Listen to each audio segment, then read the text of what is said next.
In 2014, the treehouse in our backyard still had its green flag fluttering like a sail against the North Carolina sky. I remember folding laundry by the window, glancing out to see it moving, thinking nothing of it. The air was thick that day, humid the way summers get in Asheville, but quiet. Too quiet. That kind of stillness that seems normal until later when you realize it wasn't. I didn't know that would be the last time I'd see my son's flag waving in the breeze. I didn't know silence could mark a disappearance just as loudly as a scream.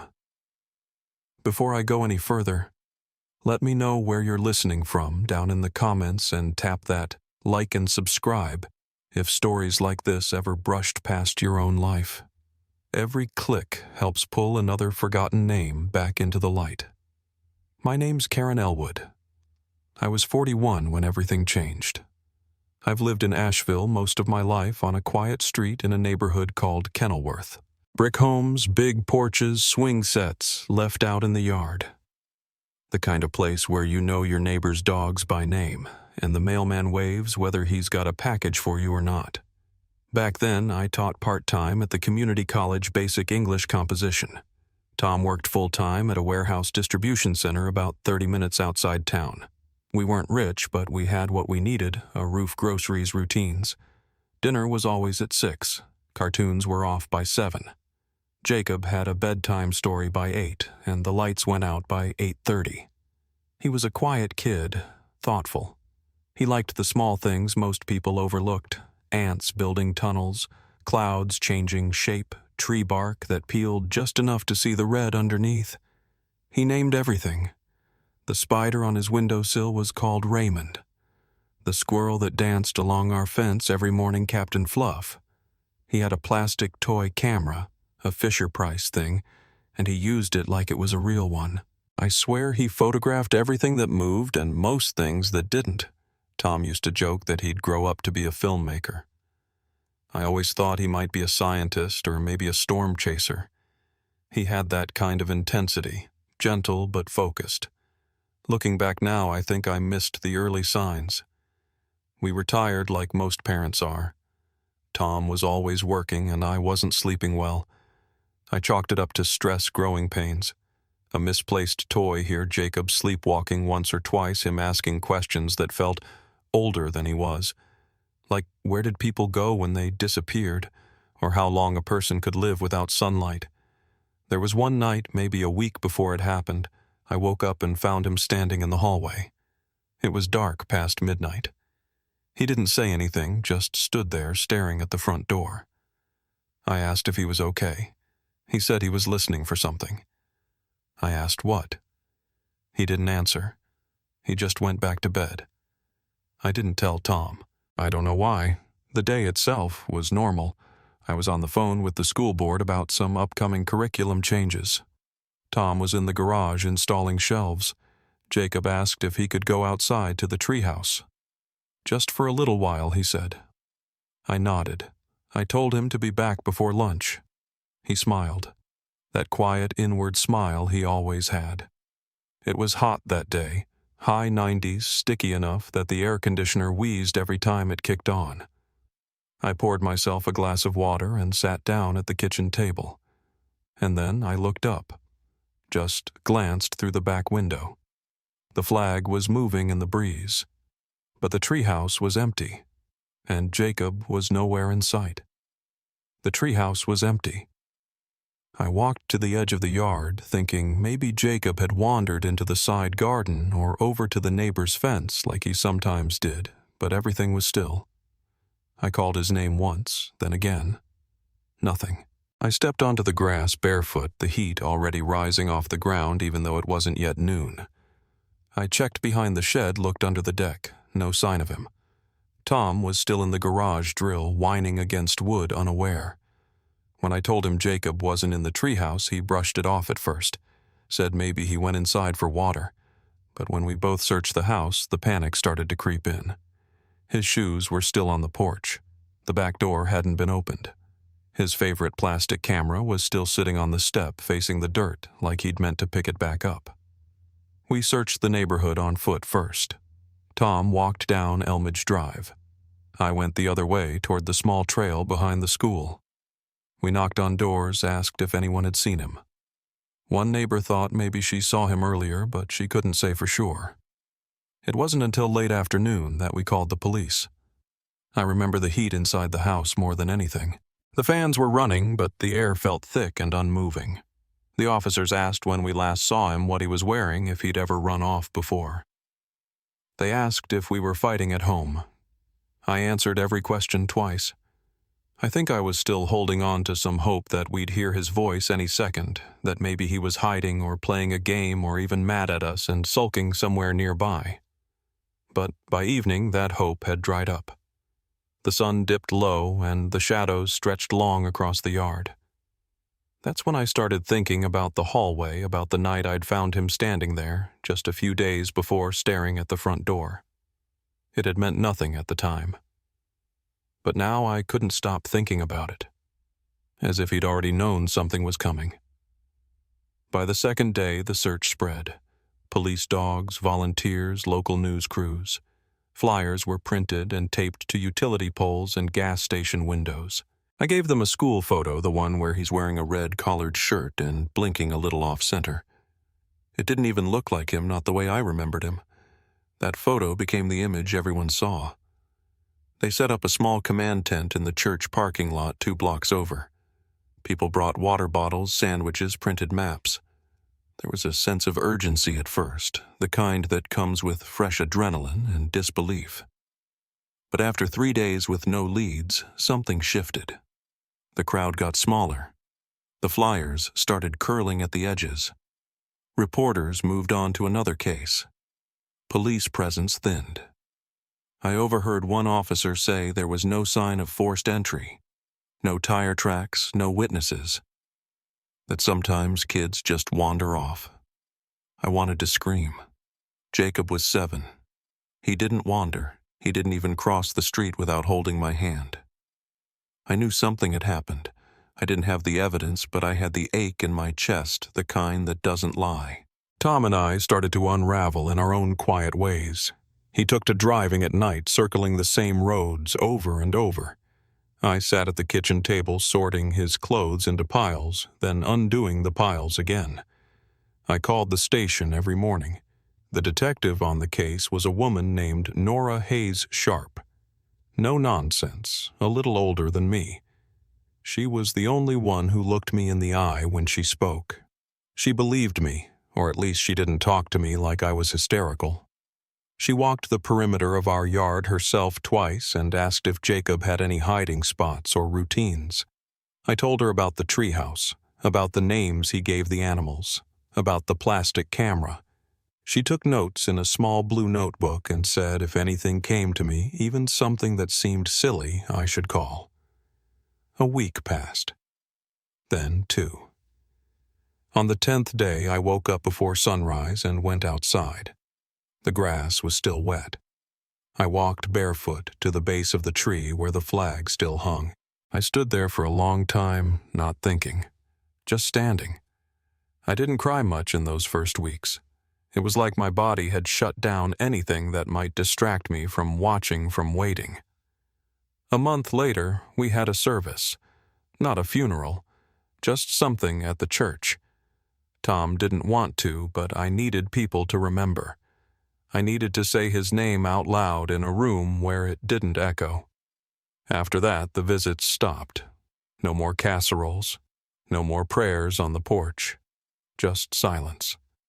The kind that swallows up everything.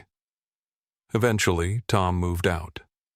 We divorced quietly, no shouting.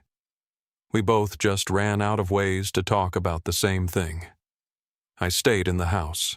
I told myself I couldn't leave in case Jacob came back. I imagined him older knocking at the door, asking why we weren't there. I started keeping the porch light on every night. It was automatic after a while. Flip the switch at dusk, check the locks, look out the window. Nothing. Always nothing. And then 11 years later, it wasn't. That night, the rain had started around 6. Not a gentle drizzle, but cold, pounding sheets. I'd fallen asleep on the couch with a book on my chest. The power had flickered at some point, but not enough to reset the clocks, just enough to rattle me. Around midnight, I stirred. I didn't know why at first, just a tightness in my chest like I was forgetting something important. I walked to the kitchen, filled a glass with tap water, and stood there listening. The wind chimes by the front window made a sound I hadn't heard in years. One short, hollow clang, then 3 knocks. Not frantic, just deliberate. I didn't move at first. The porch light was on, but I couldn't see the step from where I stood. My feet felt rooted to the floor. Then another knock. I opened the door halfway, keeping the chain in place. And I saw him. Soaked through hoodie, clinging to him, backpack straps pulled tight across thin shoulders. He looked 17, maybe 18. His face was pale, hollow in the cheeks. But the eyes, something about the eyes, stopped me cold. He looked past me at the house, then said, "I think this used to be mine." And the world tipped sideways. He stood on the porch, water dripping from the sleeves of his hoodie, the fabric clinging tight across his shoulders like it had molded to his bones. I couldn't speak right away. My hand was still on the door frame, fingers curled around the chain lock, but my voice had left me. He didn't flinch, didn't move, just stared past me into the house like he half expected to see something still familiar inside.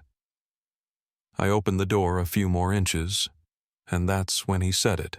Quiet, even, but clear. "I think this used to be mine." Then everything blurred. I don't remember falling, just the sound of the front door creaking open behind me and the cold from the floor pressing into my back. When I came to, he was sitting in the chair across from the couch, the same armchair Tom used to fall asleep in, watching the 10 o'clock news. The boy, this young man, really had changed into one of Tom's old sweatshirts, the sleeves too long on him pushed back above the wrists. His shoes sat by the door, soaked through. I was wrapped in a blanket, a cold cloth on my forehead. We were both quiet for a long time. The kitchen light buzzed above us, and every now and then the ice maker kicked on like it didn't care what day it was. He didn't look at me. He just stared at the fireplace like it might offer some kind of answer I hadn't asked for yet. Finally, I said, "What's your name?" It came out soft, like I wasn't sure I had the right to ask. He waited a moment before answering. "I don't know." I nodded. "I don't know why. Maybe just to keep something moving forward." "How did you get here?" I asked. "I walked. From where I'm not sure." Every answer was like trying to read through steam. Hints of shape, but nothing solid. I studied his face. The hair was darker, longer soaked and matted. His chin looked sharper, older, but the mouth that shape was familiar. His eyes, though, they didn't match anything I remembered. They looked tired in a way a teenager's eyes shouldn't look. There was weight there that didn't belong. I asked him once gently, "Are you Jacob?" He didn't answer, but his eyes flickered. A small movement, but it didn't feel like nothing. That's when the key turned in the front door. I sat up too fast and winced, the room tilting a little. The door opened, and Tom stepped in. He froze as soon as he saw us. Me still pale on the couch, the boy in his old sweatshirt across from me. For a few seconds, nobody said anything. Then Tom whispered, "Jake." The boy looked up slowly. His mouth opened a little, but nothing came out at first. Then he said, "You built me a treehouse." Tom's whole body buckled at the knees. He didn't collapse, but he sat down on the edge of the rug like he couldn't trust his legs. I covered my mouth. "You remember that I asked?" He nodded. "It had a green flag," he said, "and the ladder was broken." That broke something in Tom. He rubbed at his eyes and laughed under his breath, but it wasn't joy, it was disbelief, exhaustion, and something close to guilt all rolled up together. "You're home," he said, his voice barely a whisper. "My God, you're home." The boy looked around the room again, at the photos on the mantel, at the rug beneath him, at the corner of the kitchen where the old breakfast stools still sat. But his face didn't light up. He looked uncertain, like he wanted to believe it, but couldn't. And then he said something that made my breath catch again. There was another woman. I asked, "What woman?" His jaw clenched. "She told me I wasn't supposed to come back." The next morning, he sat at the table with a bowl of cereal going soggy in front of him. He didn't eat it, just stirred the spoon in slow clockwise circles like he was waiting for it to tell him something. I moved around the kitchen, wiping things that didn't need wiping, refilling the sugar jar even though it was still half full. I couldn't stop looking at him, not directly, just in glances, reflections. I asked, "You sleep okay?" He nodded. "Do you want anything else?" He shook his head. "Do you remember anything else about where you were?" He paused, still staring at the spoon. "There was a red truck," he said. "I remember the engine was loud." I leaned against the counter. "A truck." He nodded. "And a woman's voice. She sang to me. Not lullabies, older songs. Her voice was rough. I think she smoked. Do you remember her name?" He didn't answer. "What about yours?" I asked again, quieter this time. He stirred the spoon once more, then said, "Caleb. She called me Caleb sometimes. Other times, just boy or nothing." My hands gripped the edge of the counter. He looked up at me, then just briefly, and I could see that he wanted something, maybe permission, maybe assurance, but I didn't know how to give it. I didn't know what he needed. Later that afternoon, Tom came back. He hadn't slept, I could tell. There were lines under his eyes that hadn't been there before, and he moved slower than usual. After the boy had gone out back, Tom sat down next to me. "I don't need a DNA test," he said. "It's him. He doesn't remember much," I told him. Tom looked through the back window where the boy was walking the edge of the yard, stopping now and then like he was checking for something. "Doesn't matter," Tom said. "We do."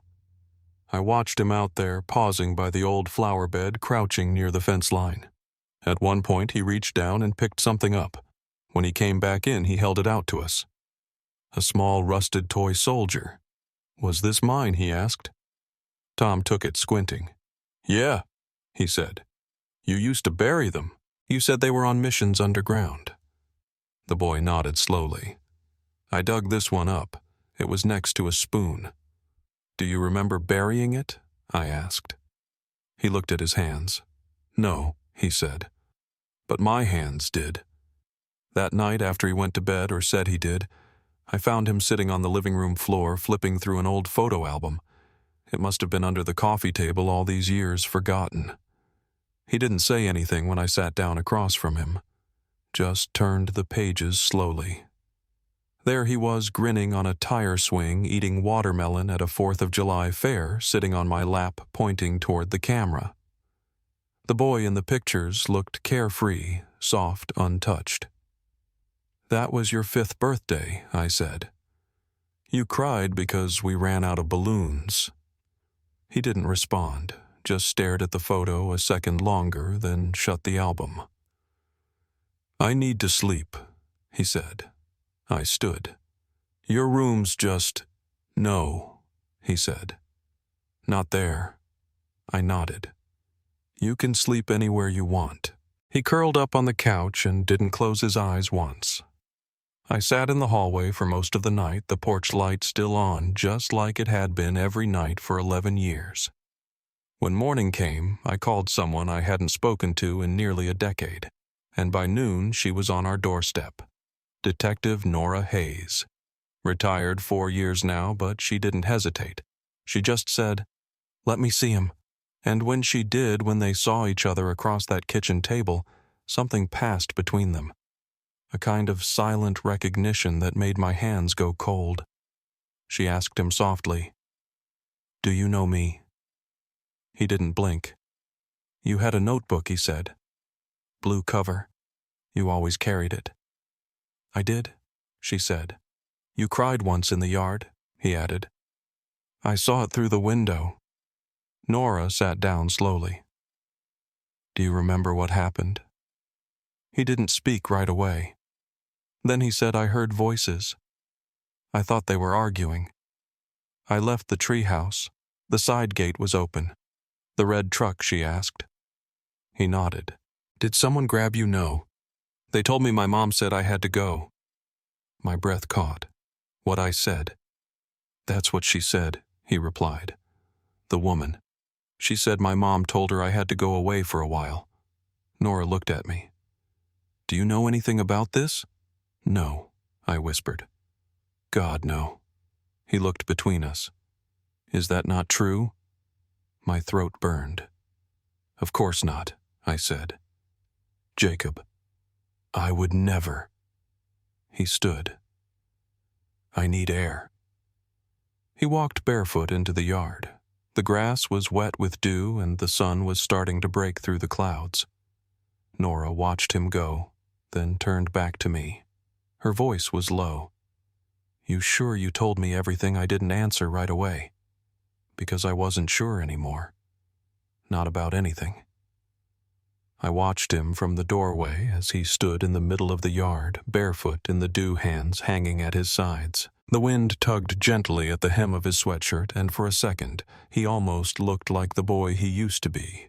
Quiet, curious, lost in some thought only he understood. But then he turned, and the look in his eyes wasn't childhood anymore. It was distance, like he was caught between two lives, and didn't belong to either. I made coffee just to keep my hands busy. By the time he came back inside, the pot was full but untouched. He sat at the table without a word. The kitchen felt smaller than usual. Tom arrived about 20 minutes later. He nodded at Jacob or Caleb, he still hadn't confirmed either way, and said good morning like we were all pretending something normal was happening. I tried to fill the space with small questions. What kind of music did she play?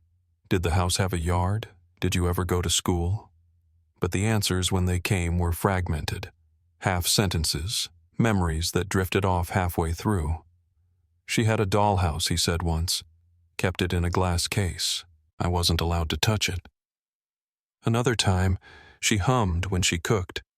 Same song over and over. I don't know what it was called. He didn't make eye contact when he spoke. Didn't fidget. Just stared ahead and let the words land where they would. Detective Nora Hayes returned that afternoon. She hadn't changed much since retirement. Same blunt haircut, same old leather-bound notebook. She sat at the table across from him and folded her hands. You said the woman was named Claire, she began gently. Do you remember where you lived with her? He shook his head. It was a house. There were curtains on the windows, thick ones. The walls smelled like oil, like something burning. Gasoline, she asked. He nodded. Do you remember if she ever took you to a doctor? Or anywhere outside the house once he said, I had a fever. She said if I talked too much, they'd take me away. Nora gave a slight nod, almost like she'd expected that. Did she ever hurt you? He didn't answer right away. Then quietly, only when I asked about my real name. I stood just outside the doorway, listening, my hand resting on the edge of the wall, not quite ready to step into the room. I felt like I was eavesdropping on someone else's life. Was there a room you weren't allowed to go in? Nora asked. He nodded again. She called it the place where the past lived. Did you ever see inside it? No, he said. But I heard things. Metal, like machines, and sometimes music, old songs. Sinatra, maybe. Nora leaned back a little. Do you think if we drove around, something might look familiar? He hesitated. Maybe. We drove that same afternoon. Tom drove Nora, sat behind him, and Jacob rode up front. I stayed home. I told myself it was so I'd be here in case he came back different or needed space or just wanted quiet. But truthfully, I think I was afraid of what he might recognize, of what he might not. They started in Brevard, where he'd been spotted days earlier, and moved outward. He was silent most of the ride, according to Nora, watching out the window like he was measuring shadows. Then, near a curve past a row of burned-out cabins, he sat up straighter. "Here," he said. Tom slowed down. "Not this house," Jacob said. "But we always turned here, right at the bend, then a left." They followed his directions to a narrow dirt path overgrown with weeds. At the end was a white two-story house, windows, blacked-out siding peeled from age. "That was it," he said. "That window, my room." The front door was locked, but a side window had already been broken. Nora climbed through first. Tom and Jacob followed. Inside, it smelled like mold and old wood. Furniture was still in place. Mismatched chairs, a rotting recliner, a stained rug curled at one end. But it wasn't a home. It was a shell. Jacob led them to a small door at the back of the hallway. Padlocked. Nora picked the lock with a quiet determination I remembered from years ago. The door opened onto a stairwell, narrow, unlit. The smell changed as they went down damp air rust, something sharp underneath it.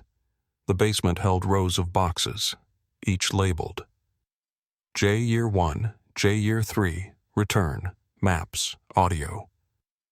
Nora opened one marked Notes inside a recorder. She clicked it on. A woman's voice, low and steady. "He keeps asking. Keeps saying he remembers the tree. I tell him it's just a dream. But I think he knows more than he lets on." Jacob froze. "That's her," he said. "That's Claire." Another box held drawings, crayon pencil paint. All signed J, dozens of them. Tree houses, stars, animals' faces. Jacob picked one up, a tree with a green flag. He held it like something sacred. "I don't remember drawing these," he said. Nora reached into the return box and pulled out a folded map of Asheville, a list of dates, and a key ring with 2 brass keys. One was labeled Back Gate. Another had a number punched into it, 43. Tom asked, "What was all this for?" Nora didn't answer right away. She looked around the room, flashlight beam cutting across the boxes, the low ceiling. She kept everything she said finally. She wasn't hiding him. She was preparing. Upstairs, something thumped. They all went still. Footsteps. Not fast, deliberate. Nora turned off the recorder. Jacob whispered, "It's her." But by the time they made it up the stairs and out the door, the house was empty. No car in the driveway, no figure in the woods, just a door swinging on its hinges and a breeze strong enough to knock a loose lamp to the floor. Back at the house, I kept the lights low. I didn't ask questions when they returned. I watched Jacob slip past me into the hallway, the lines in his face deeper than they had been that morning. He didn't say anything, just disappeared into the guest room and shut the door behind him. I went to the sink, ran the tap too long, and stared out the window. The porch light was still on, though it was hours from dusk. When I finally turned it off, the kitchen felt darker than it should have. And somewhere down the hall, I heard the quiet click of a lock sliding into place.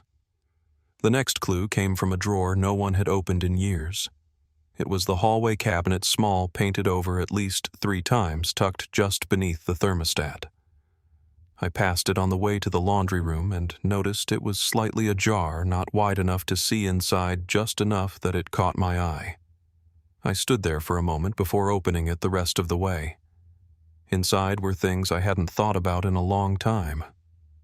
Jacob's old school drawings, a wrinkled blue baseball cap, a pair of sunglasses shaped like stars that he'd won at a summer carnival. I picked each one up, holding them like they might still carry heat, and underneath that pile was something else. A piece of paper, folded once, browned at the edges. It was written in a child's handwriting, round, a little uneven, but unmistakably his. It said, "If I leave, I'll come back.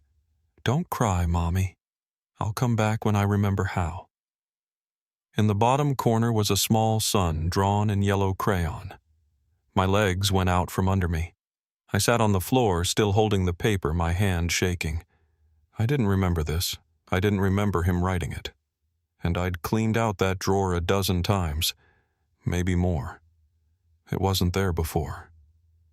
I called for Tom. He came quickly, the look on my face enough to stop him cold. I handed him the note.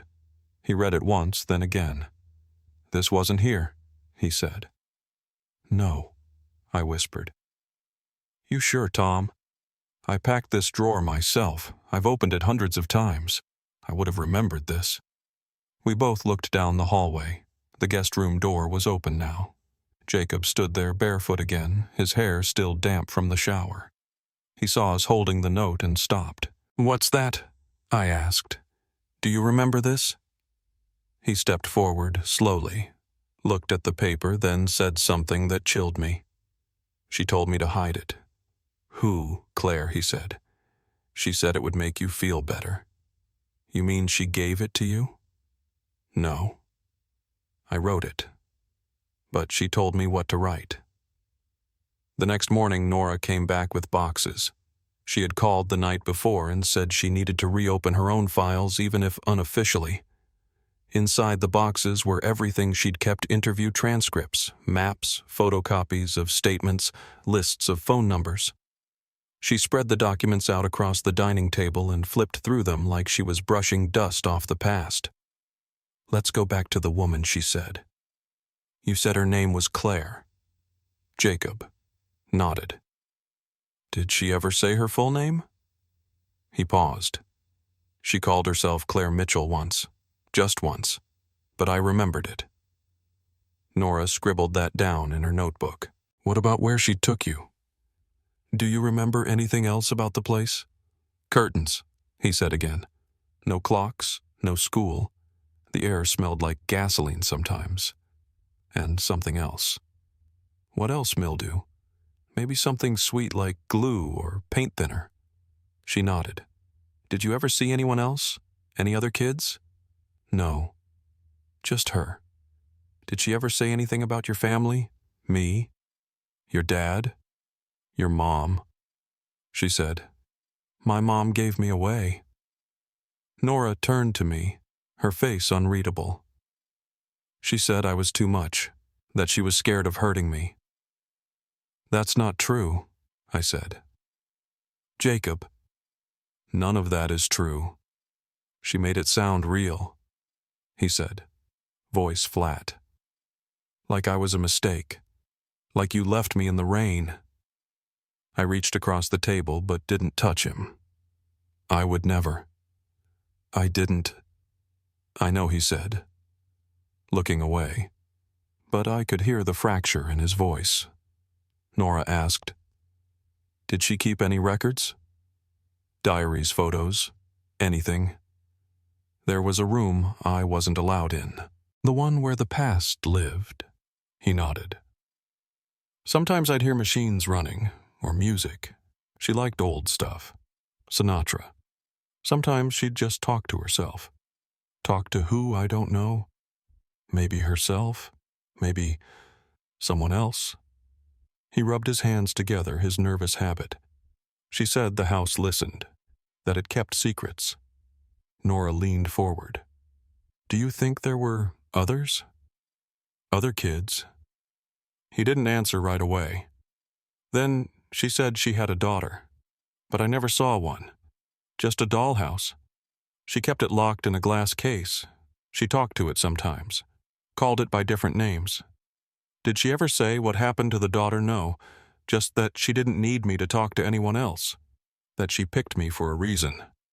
That afternoon, Jacob found the backpack he'd come in with. He pulled something out from the lining, a small brass tag. It had a number stamped into it. 43. I didn't think much of it, but that night Jacob said he'd been dreaming about that number for years. "It was sewn into one of my shirts, too," he said. "She said it was just a number, but it was always there." Nora made a few calls. The next morning she drove out to Boone alone. She came back just after noon with photographs. One showed a storage facility, Unit 43.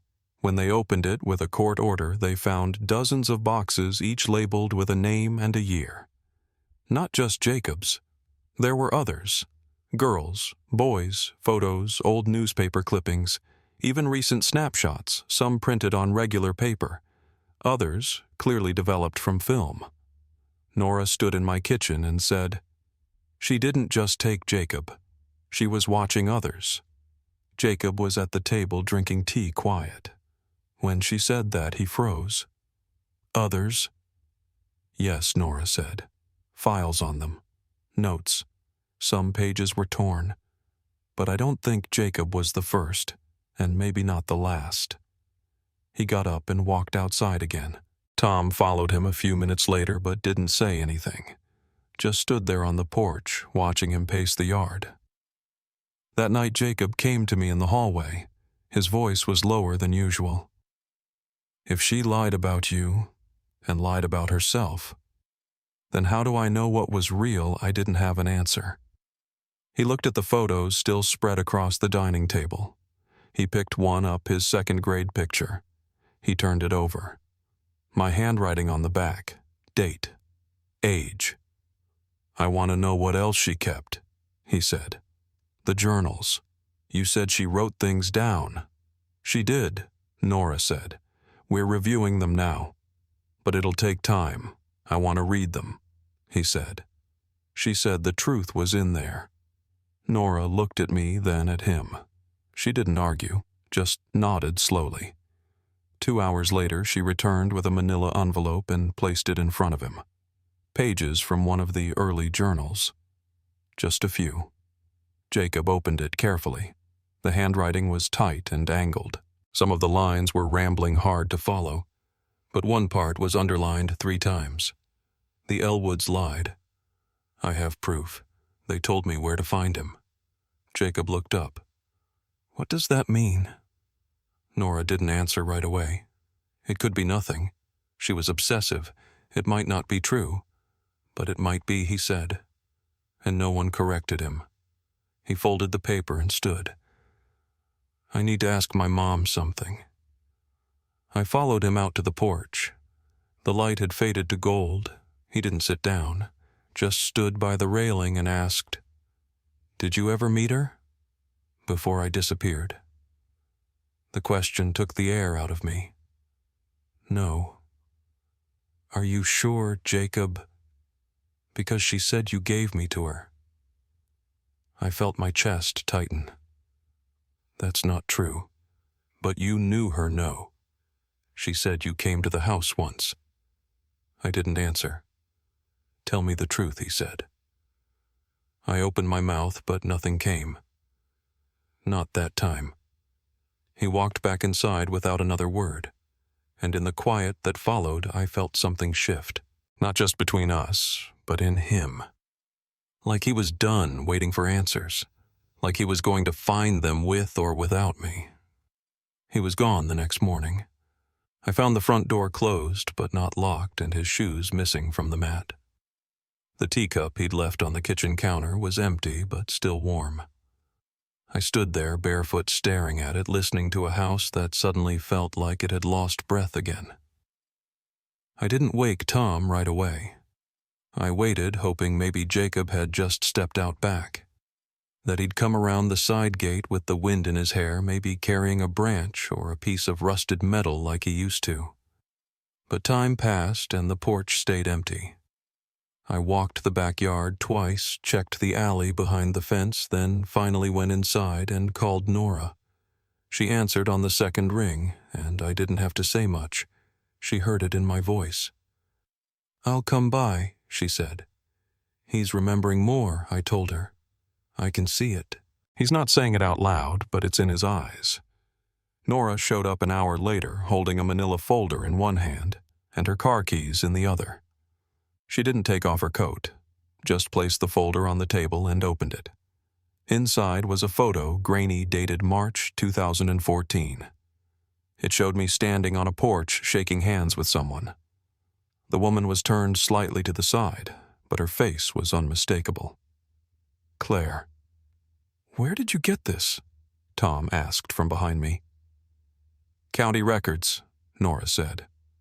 "That house she lived in before Brevard, she didn't own it alone. The deed was co-signed." She turned the page. It was originally owned by a woman named Lorraine Harper. She passed away in 2013. Guess who bought the property 2 months later? I didn't answer. Karen Nora said quietly, "Your name is on the sale documents. You co-owned that house with Claire for 8 months. Then you signed it over." Tom stepped forward, voice tight. "That's not possible." Nora looked at me. "Is it?"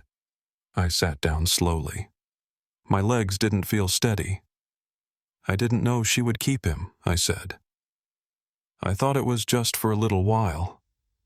Tom stared at me, unmoving. "What are you talking about?" "I was drowning," I said. "You were working 14 hours a day. I couldn't sleep. I was scared. Not just of the house or of being alone with him, but of what I might do if I couldn't stop unraveling." I didn't lift my eyes. She said she could help. That she'd helped other women. That I needed time. Rest. Nora's voice was lower now. "You let her take him. Just for a week. Maybe 2. I was going to bring him back. But then she disappeared. She left. I didn't know where." Tom's voice cracked. "So you filed a missing persons report." I panicked, I said. "And after that, it felt like too much had already happened to undo it. I thought maybe if I pretended, if I convinced myself someone else had taken him, then maybe I could believe it too." Nora didn't speak. She just watched me. And Jacob wasn't there to hear it. He was 2 counties north by then on a local bus to Boone. He paid in cash, checked into a run-down motel off the highway where half the neon was burnt out and the sheets smelled like bleach. He didn't call, didn't leave a note. But he took the brass tag with him, the one labeled 43, the one sewn into the lining of his old backpack. He remembered now. It wasn't just a number. It was a room. The room in the first house Claire took him to, the one before the blacked-out windows and basement boxes. That house, the one I'd signed over. He found it without much trouble. The mailbox was rusted shut, and the front yard had gone to weeds. But the door wasn't locked. Inside, the air was thick with rot and paint thinner, furniture stripped bare, dust curled around the edges of everything. He moved through the room slowly, then found it room 43. It was in the back where a narrow hall once held stacked boxes of food and folding chairs. Under the floorboards, tucked behind a panel, were 7 black journals, leather-bound, dated 2012 through 2014.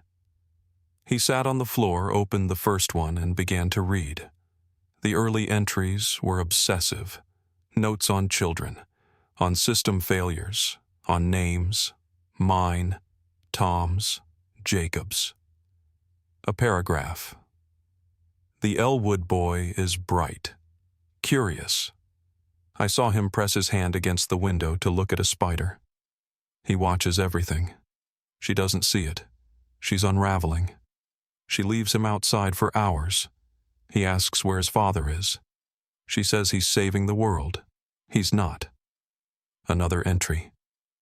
"She came to me crying, said she dreamed of drowning, that she needed time.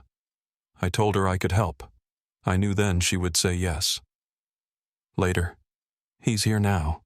He misses the green flag. I told him they were sick, that they needed to go away.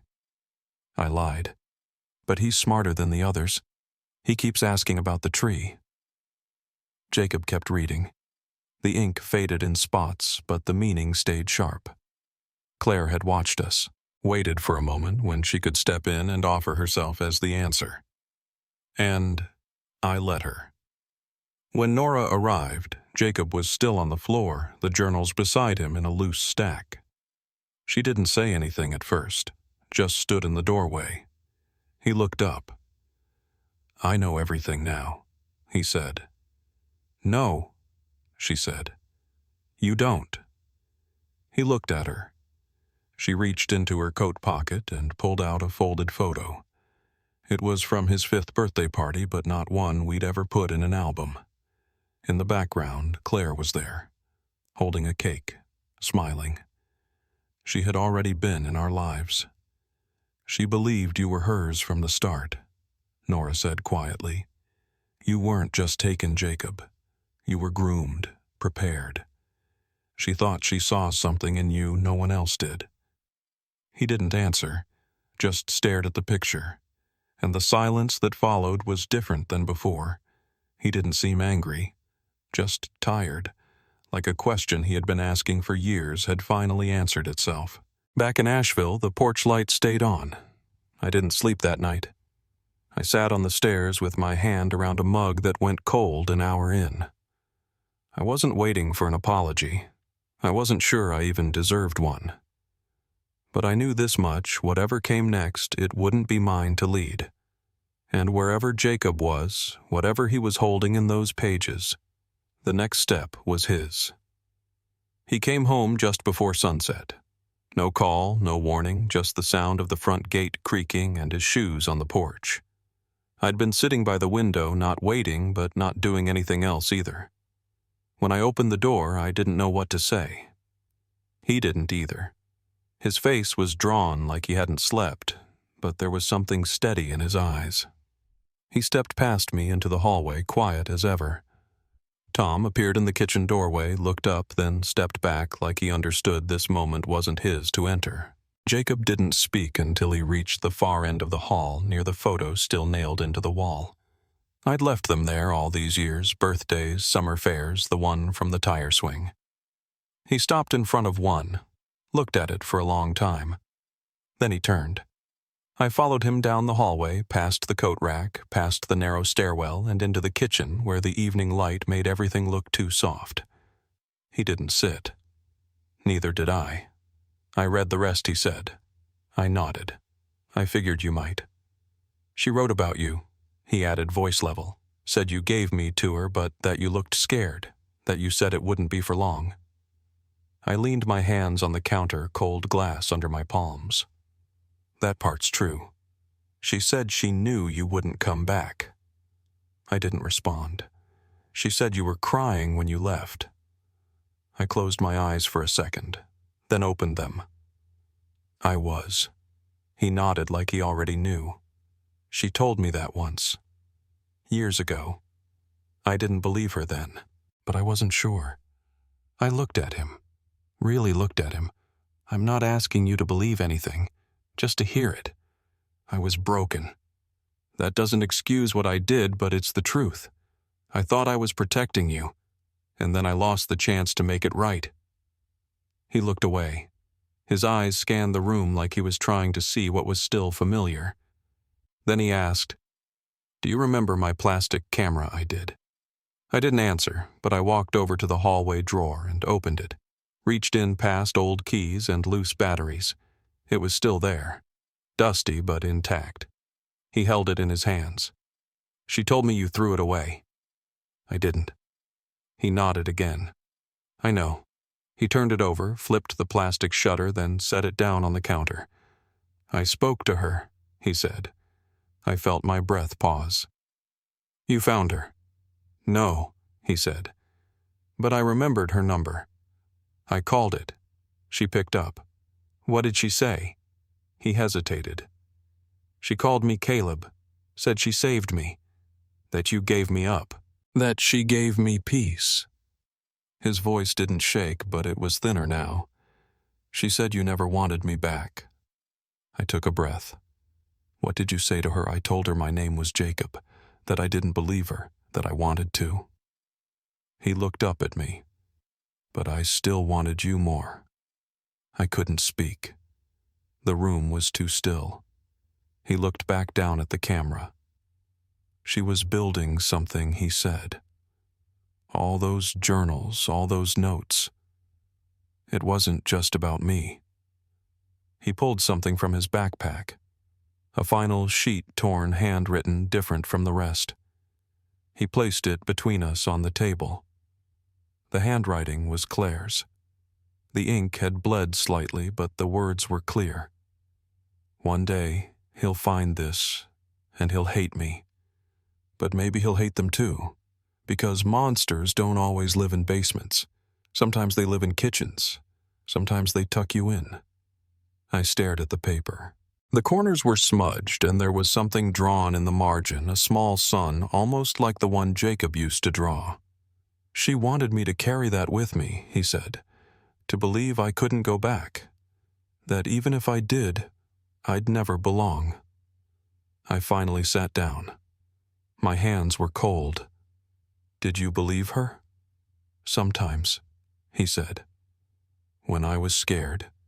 When I thought I'd never leave that place. Do you? Now, I don't know, he admitted. But I'm not listening to her voice anymore. We sat there for a long time, neither of us reaching for the paper. Then he stood. I want to burn it. Okay. Tom lit the fire pit in the backyard. Jacob stood over it and dropped the page in. The edges curled black before the flames reached the center. We watched until there was nothing left but ash. Afterward, he sat down on the porch steps. I sat beside him. We didn't say anything for a long time. The sky was dimming, a few stars just starting to break through. Then he said, I think I want to know her reasons. I think I want to understand why. She's not the answer, I said gently. No, he agreed. But she still holds part of the story, and I need to finish it. How I don't know yet. He looked at me, not angry, just tired. But if I'm going to stay, I need the whole truth. All of it. I nodded. Then we'll find it. He stood and walked inside. I stayed behind on the steps. The porch light clicked on above me. For the first time in years, I didn't feel like it was there to guide someone home. It felt like it was asking a question, and I didn't know yet how to answer. The knock came just before noon. Nora stood on the porch with her coat zipped and a file tucked under her arm. I hadn't seen her in a few days, but I could tell something had shifted. She didn't ask to come in, just stepped past me and laid the folder on the kitchen table like it needed to land somewhere solid. Jacob walked in from the hallway a few seconds later. His shoulders were tense, but his face was composed. Nora looked at him, then at me. I think we have what we need, she said. Claire's name came up in a welfare check from 2012. There was no follow-up, no arrest. But she had been reported isolated property, unusual behavior. She was already on the radar, and nothing happened. She paused, then opened the file. We pulled the original report. The responding officer documented that Claire was living with another woman, name matched the deed records. Karen, it was you. I sat down slowly. I didn't ask her to stop. I know, I said. I remember the visit.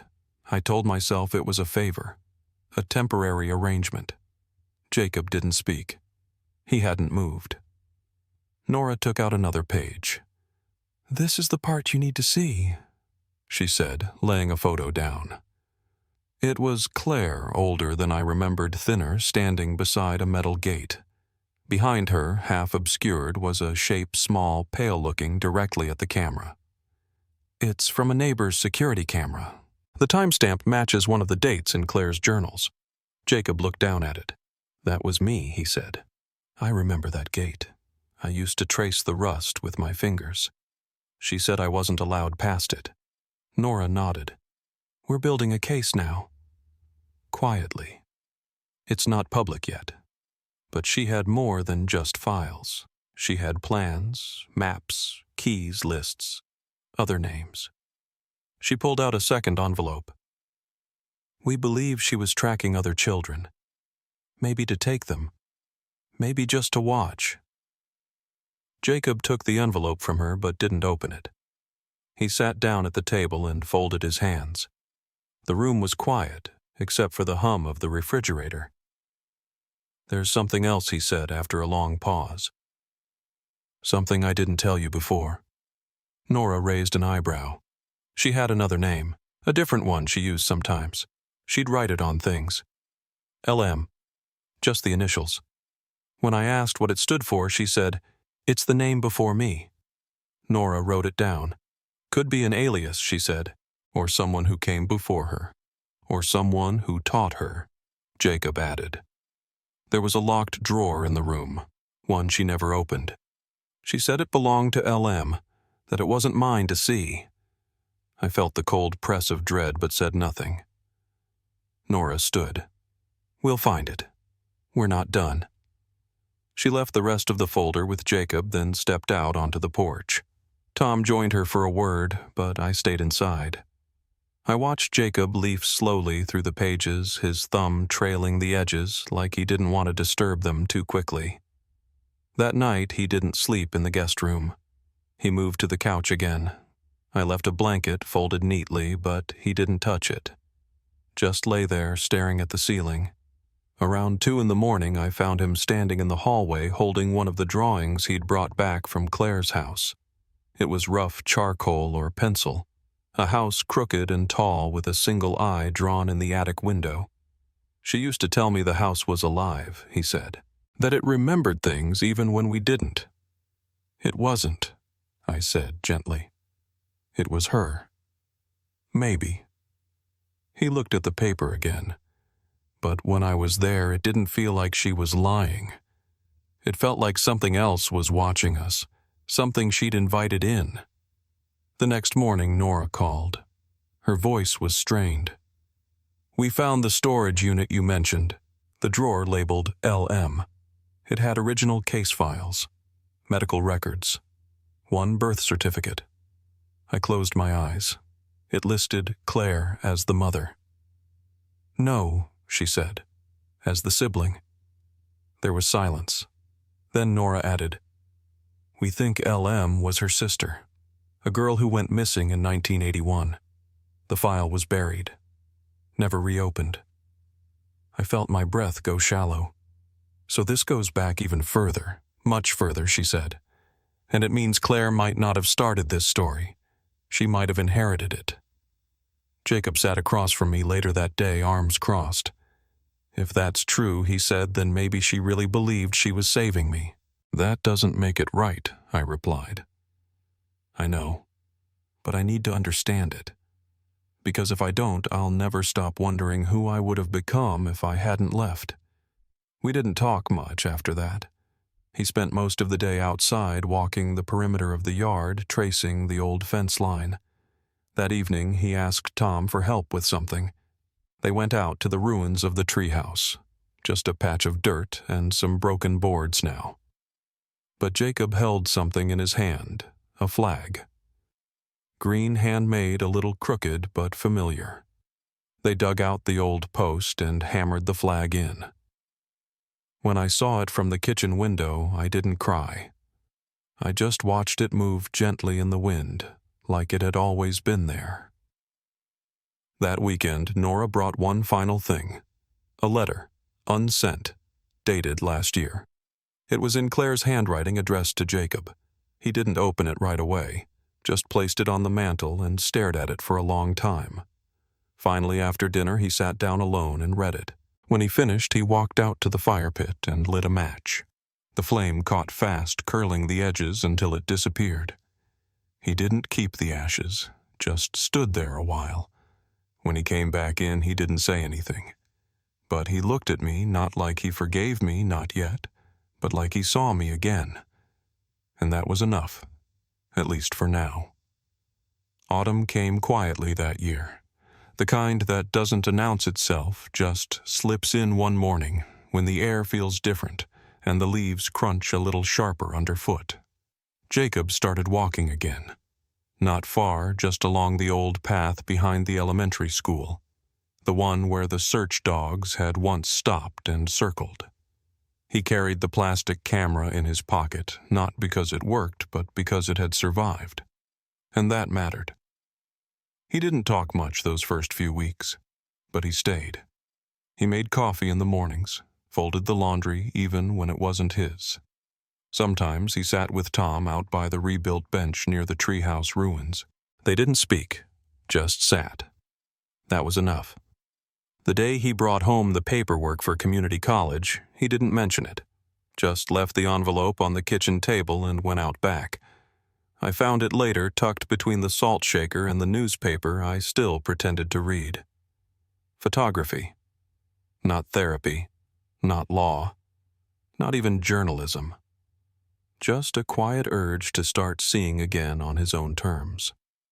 We never talked about forgiveness, not directly, but some mornings I'd find a mug already poured for me, or he'd leave the porch light on after I'd forgotten. On his birthday, I wrapped the old green flag in newspaper and left it on his dresser. He didn't say anything, but a few days later I saw it folded neatly on his bookshelf beside the journals he'd chosen to keep. Not all of them, just 2. Nora stopped coming by eventually, said she didn't want to keep pulling him back into it, but she sent a letter. In it she wrote, "Some truths don't land in courtrooms. They land in quiet places in the hands of people brave enough to hold them." Jacob framed that one. No glass, just clipped to a board above his desk. Claire was never found. Her last known location turned out to be a dead-end and abandoned post office with no surveillance and no trail. It felt like she'd disappeared the same way she arrived out of nowhere and into someone's life, like smoke. But we stopped chasing her. Not because she didn't matter, but because Jacob needed to stop being built around her absence. He needed to build something else. Tom and I still sit on the back steps most evenings. We talk more now than we ever did during the hard years. Not about the past, not even about Jacob. Just about small things, whether the neighbor's new dog, how the wind always finds the same corner of the yard to settle. That's healing too, I think, when you can live beside a person and not be trying to fix something anymore. Just be. I still don't expect a thank you, and I still don't ask for a second chance. What I have is what he chooses to give. Quiet trust, a presence, the sound of footsteps overhead that mean he's still here. If this story stayed with you, if it reminded you of someone you lost or someone who found their way back, consider sharing it. Because sometimes a name disappears not from memory but from silence. And sometimes the only way to carry it forward is to speak it, even if your voice shakes, even if it's just a whisper in the dark.